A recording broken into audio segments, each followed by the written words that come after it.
Hello everyone, this is Gabriel Garcia, otherwise known as the Wandering Quill and the Wandering Scribe, and we have another update video here on the channel. Now, I know it's been a while since I've last done these, and honestly, I'm super excited to make another update video on the channel, which will be a two-parter, because over the weekend, I had the opportunity to go to LA Comic-Con with a group of friends of mine. And while there, I had the opportunity to meet some of the most inventive, creative, funny, and amazing independent creators who range from writing their own novel series, some of them taking classic fairy tales and giving them a twist, to others writing their own graphic novels, tying in mythology, folklore, and more.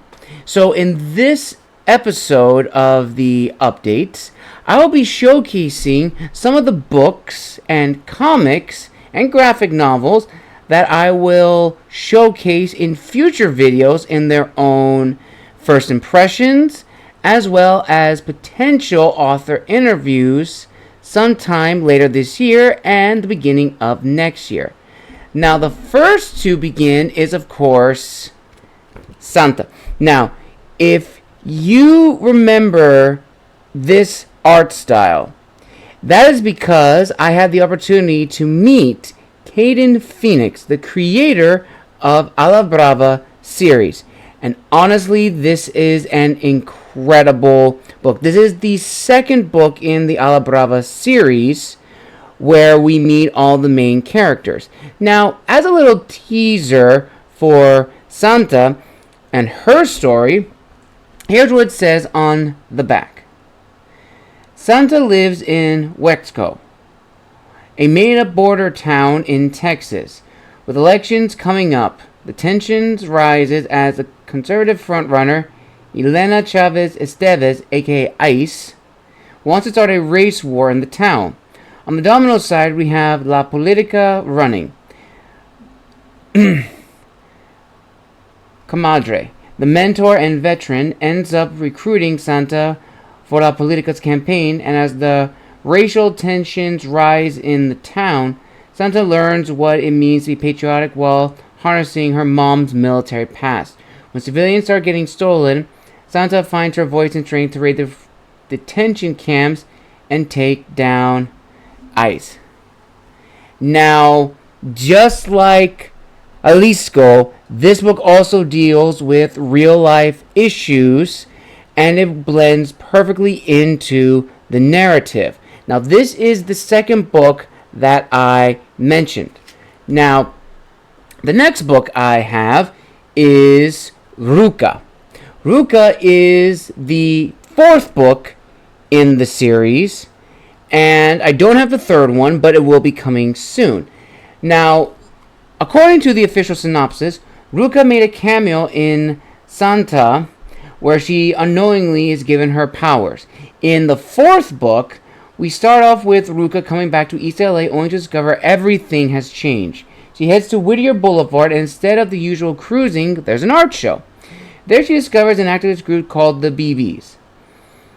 They tell her about the stolen neighborhood kids, and that word is they get taken to San Diego, where they are sold off. Ruka decides to go to Barrio Logan to find out who's behind the kidnapping and child trafficking.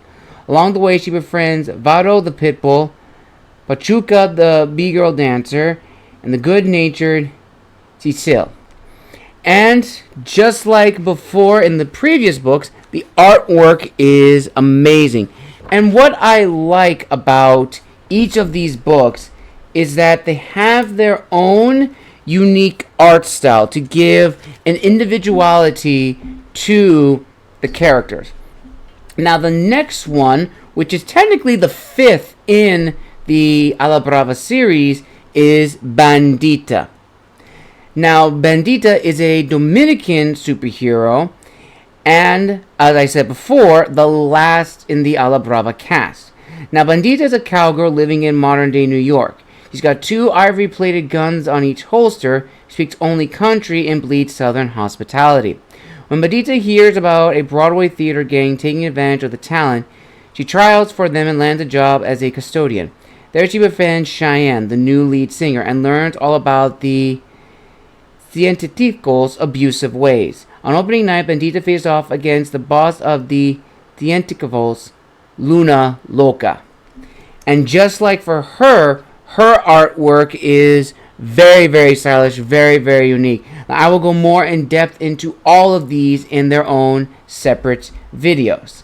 And now we come up to Alab Brava. Now, Alab Brava is the 6th book in the series, but it is the first book in the Alab Brava standalone, with all the main girls together.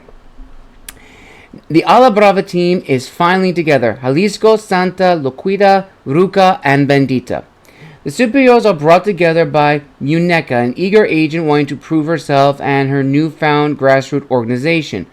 When the controversial Fair Share Bill, a bill to tax the billionaires, gets presented to Congress, females in political powers mysteriously start dying.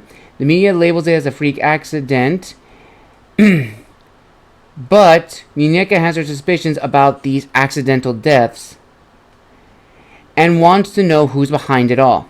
So she bands the superheroes together and has them stake out the possible suspects, billionaires. After a failed assassination attempt on President Hilda Ruth Sotomayor, the superheroes put aside their differences and work together to figure out which billionaire is causing political unrest and the murders. And just like the other ones, the artwork is very stylish. It's very, very colorful. And the story is very, very powerful. Now, this one I am so excited to read once I have all of the books together, because I am only missing Loquita. She is the last one that I have yet to get. But that will be coming very soon. And the next one I am going to be featuring is Los Caballeros, which follows a group of male superheroes within the Alab Brava universe, also written by Caden Phoenix. Now, according to the synopsis, it states, get ready to meet the coolest band of heroes you've ever seen. Los Caballeros follows the wild adventures of 5 young singers, Foosball, Calaca, Cinto, Bomba, and Jardinero, who just want to win a music contest but end up with superpowers instead. When an evil villain tries to take over the world, these unlikely heroes must use their new abilities to save the day. Full of action, laughs, and a lot of heart, this story shows that anyone, even a rock star, can be a superhero. Perfect for fans of music, magic, and epic team-ups, Los Caballeros is an unforgettable ride you won't want to miss.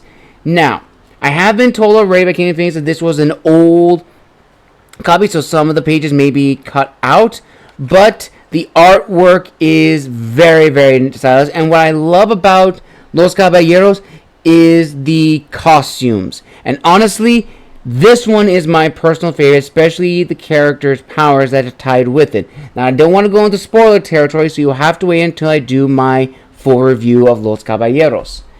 And now, turning away from Alab Brava, we now come to a comic series, which I'm sure many of you have seen on Instagram.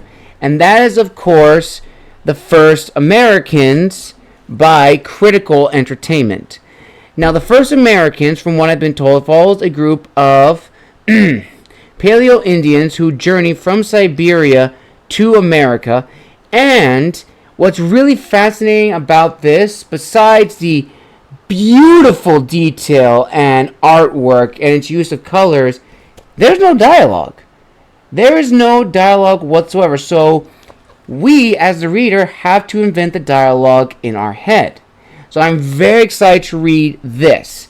And the next one, of course, is First Americans, Chapter 2, The Wolf Pack, which is a continuation.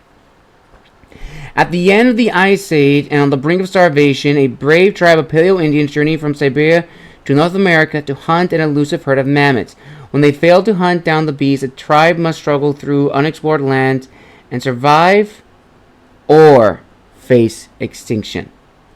Now, I am very excited to read this and share with you my thoughts on this.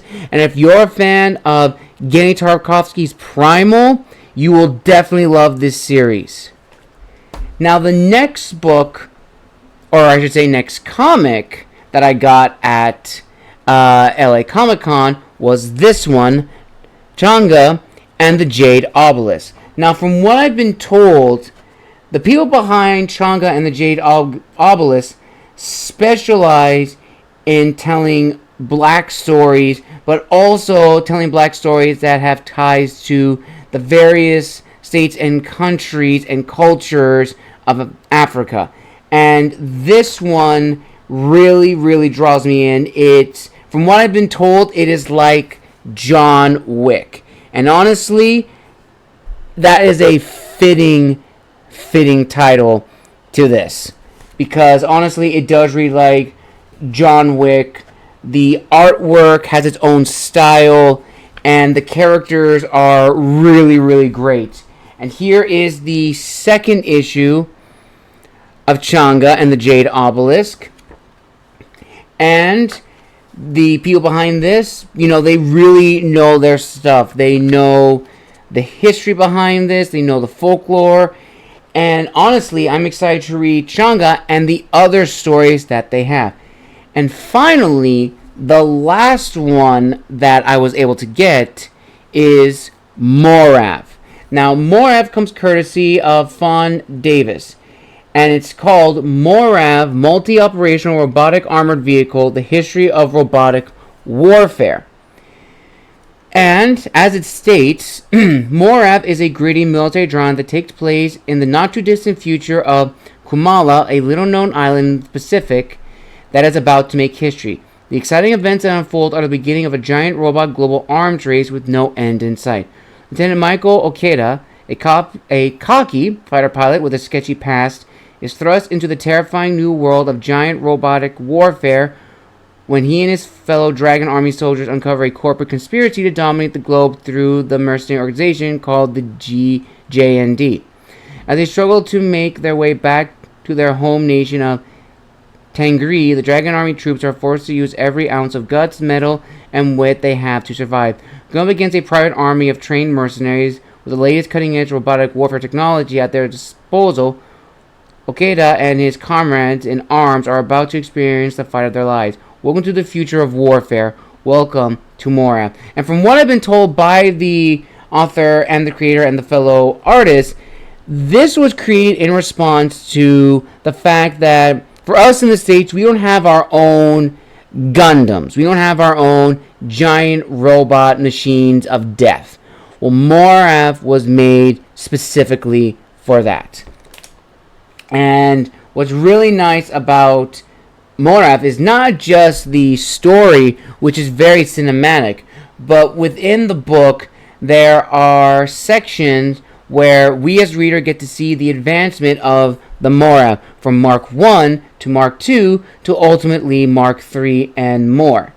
Now, all of these books, I will list them down below in the description of this video, so you can go and check them out, as well as follow the creators behind each of these comics.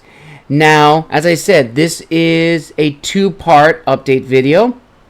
So the next update video will focus on the numerous books that I got at LA Comic Con. Because you know me, I love books, I love reading new material, and I love meeting new authors. And before I go, I do want to make another announcement. Now, while these are the comics that I did buy at LA Comic Con, I also had the opportunity to meet more independent comics creators at the convention, and I will also list them down below in the description of this video for you, my viewers, to go and check them out, because reading their comics, learning their stories, and the reasons behind it just appeal to me so much. So I will link that all down below in the description of this video. Thank you all so very much for your love and support. And also, if you haven't seen my post on Instagram, I am having a Halloween month sale.